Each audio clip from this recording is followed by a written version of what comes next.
guys, welcome back to YouTube Hospital. അപ്പോൾ നമ്മുടെ പുതിയൊരു വീഡിയോയിലേക്ക് എല്ലാവർക്കും സ്വാഗതം. അപ്പോൾ ഇന്നത്തെ നമ്മുടെ വീഡിയോ എന്ന് പറഞ്ഞ ഒരു ഇമ്പോർട്ടൻ്റ് ആയിട്ടുള്ള ഒരു വീഡിയോ ആണ്. പലരും ശ്രദ്ധിക്കാതെ പോകുന്ന ഒരു കാര്യമൊക്കെയാണ്. അപ്പോൾ അതിനെപ്പറ്റി ഡീറ്റെയിൽ ആയിട്ട് നമുക്ക് സംസാരിക്കാം. അപ്പോൾ അതിന് മുൻപായിട്ട് നമ്മുടെ ചാനൽ ആരെങ്കിലും സബ്സ്ക്രൈബ് ചെയ്യാതെ കാണുന്നുണ്ടെങ്കിൽ സബ്സ്ക്രൈബ് ചെയ്യുക, തൊട്ടപ്പുറത്തെ ബെല്ലൈക്കൺ കൂടി ഒന്ന് എനേബിൾ ചെയ്യുക. വീഡിയോ കണ്ട് ഇഷ്ടപ്പെടുകയാണെങ്കിൽ ലൈക്ക് ചെയ്യാനും ഷെയർ ചെയ്യാനും മറക്കരുത്. അപ്പോൾ നമുക്ക് നേരെ വീഡിയോയിലേക്ക് പോകാം. അപ്പം ഞാൻ പറഞ്ഞതുപോലെ തന്നെ ഇതൊരു ഇമ്പോർട്ടൻ്റ് ആയിട്ടുള്ളൊരു വീഡിയോയാണ്.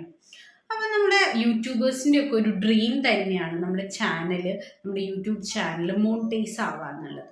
മോണിറ്റൈസ് ആയിക്കഴിഞ്ഞാൽ എല്ലാം ഓക്കെ ആയി, ക്ലിയർ ആയി, സേഫായി, ഇനി എനിക്ക് പ്രത്യേകിച്ചൊന്നും ചെയ്യാനില്ല അങ്ങനെ വിചാരിച്ച് നമ്മൾ ഇരിക്കരുത്.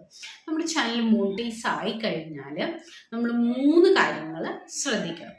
അതിലൊന്നാമത്തെ കാര്യമാണ് കണ്ടിന്യൂസ് ആയിട്ട് നമ്മൾ വീഡിയോസ് ഇട്ടുകൊണ്ടിരിക്കുക.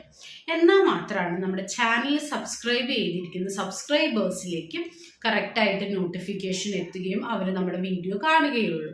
ഇല്ല, നമ്മൾ റെഗുലറായിട്ട് വീഡിയോ ഇടുന്നില്ലെങ്കിൽ നമ്മുടെ ചാനൽ സബ്സ്ക്രൈബ് ചെയ്തവർക്ക് പോലും നമ്മുടെ നോട്ടിഫിക്കേഷൻ കിട്ടിയില്ല. രണ്ടാമത്തെ കാര്യം എന്ന് പറഞ്ഞാൽ 365 ദിവസമാണ് ഈ പറയുന്ന 4000 വാച്ച് അവർ. നമ്മുടെ യൂട്യൂബ് ചാനൽ മോണിറ്റൈസ് ആവാനുള്ള ക്രൈറ്റീരിയകളിൽ ഒന്നാണ് 4000 വാച്ച് അവർ ഉണ്ടായിരിക്കുക എന്നുള്ളത്. അപ്പോൾ 365 ദിവസത്തിനാണ് ഈ 4000 വാച്ച് അവർ. അപ്പോൾ ചാനൽ മോണിറ്റൈസ് ആയിക്കഴിഞ്ഞാൽ നെക്സ്റ്റ് ഇയറും ഈ 4000 വാച്ച് അവർ നമ്മൾ മെയിൻറ്റെയിൻ ചെയ്ത് കൊണ്ടുപോകണം. അങ്ങനെ കൊണ്ടുപോകണമെങ്കിൽ എന്ത് വേണം? നമ്മളുടെ ചാനലിന് വാച്ച് ടൈം വേണം. ഇല്ലെങ്കിൽ നമുക്കത് മെയിൻറ്റെയിൻ ചെയ്യാൻ പറ്റില്ല. അപ്പോൾ നമ്മുടെ ചാനലിൽ നമ്മുടെ മോണിറ്റൈസേഷൻ എന്താവും? ഡിസേബിൾ ആയിട്ട് പോകും. ഇത് പലരും ശ്രദ്ധിക്കാത്തൊരു കാര്യമാണ്. ഓക്കെ, 4000 വാച്ച് അവറായി, യൂട്യൂബ് ചാനൽ മോണിറ്റൈസ് ആയി, പിന്നെ ഓക്കെ ആയല്ലോ, ഇനി അടുത്ത വർഷം ഇതന്നെ ഉണ്ടാവും എന്ന് പലരും വിചാരിച്ചിട്ട് പലരും ശ്രദ്ധിക്കാതെ പോകുന്നൊരു കാര്യമാണ്. മൂന്നാമത്തെ കാര്യം എന്ന് പറഞ്ഞാൽ നമ്മളെല്ലാവരും യൂട്യൂബിൽ ഒരു ഇൻകം പ്രതീക്ഷിച്ച് തന്നെയാണ് യൂട്യൂബ് ചാനൽ തുടങ്ങുന്നത്. അപ്പോൾ ഇൻകം നമുക്ക് കിട്ടണമെങ്കിൽ എന്ത് ചെയ്യണം? നമ്മൾ ഇതുപോലെ റെഗുലറായിട്ട് നമ്മൾ വീഡിയോസ് ചെയ്യണം. അപ്പോൾ അങ്ങനെ മാത്രം നമ്മൾ മോണിറ്റൈസ് ആയി നമ്മൾ റെഗുലറായിട്ട് വീഡിയോസ് ചെയ്താൽ മാത്രമാണ് നമുക്ക് വ്യൂസ് ഉണ്ടാവുള്ളൂ. പക്ഷെ നമ്മൾ അങ്ങനെ ചെയ്യുന്നില്ലെങ്കിൽ നമ്മുടെ ഇൻകം കുറയാനും അതുവഴി നമ്മുടെ മോണിറ്റൈസേഷൻ ഡിസേബിൾ ആവാനുള്ള ചാൻസ് ഉണ്ട്. അങ്ങനെ ആയിക്കഴിഞ്ഞാൽ എന്ത് പറ്റും?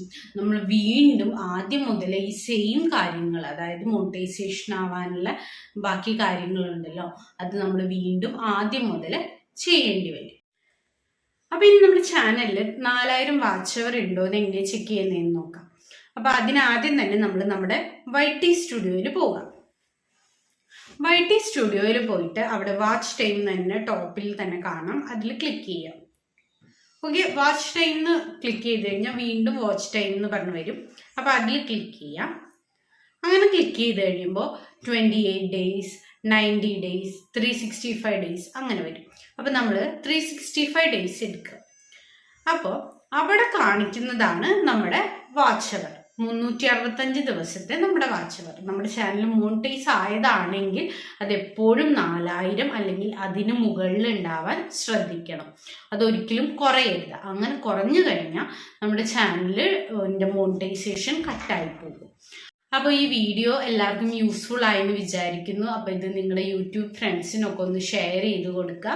വീഡിയോ ഇഷ്ടപ്പെട്ടാൽ ലൈക്ക് ചെയ്യുക, നിങ്ങളുടെ അഭിപ്രായങ്ങളൊക്കെ കമൻറ്റ് ചെയ്യുക. അപ്പോൾ അടുത്തൊരു വീഡിയോ ആയിട്ട് കാണാം. Bye bye. Thanks for watching.